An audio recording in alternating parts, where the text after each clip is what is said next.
পিয়াজের জন্মদিন সেটা আমরা জানি না, আগের দিন এমনি বেড়াতে গেছিলাম, পরের দিন বাড়ি আসছিলাম। আর ওর মা বাবা বলছিল আজকের মেয়ের জন্মদিন, আজকে তো কোনো মতেই বাড়ি যাওয়া হবে না, আজকে থাক।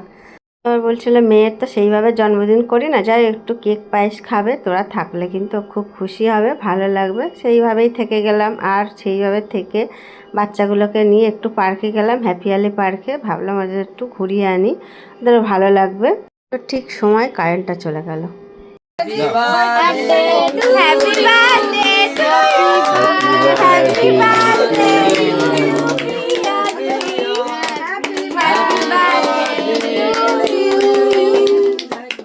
ফোনের টর্চ জ্বালিয়ে কেক কাটা শুরু হয়ে গেছে, কারণ এখানে কারেন্ট গেলে কখন আসবে কেউ জানে না। দেখা গেল সারা রাত্রি কারেন্ট এলো না।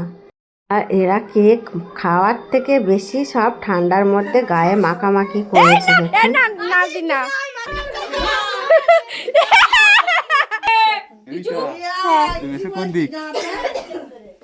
ওই দিক গেল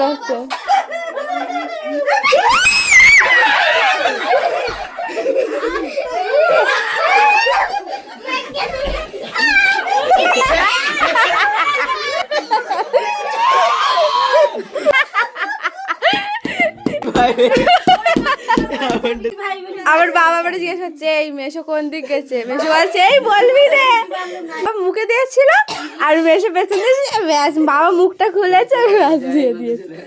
মিথ্যা এখানে বাদ যায়নি, ও দেখো কেক মেকে ভূত হয়েছে। এই কম্বল ছড়া, কম্বলে লেগে যাবে।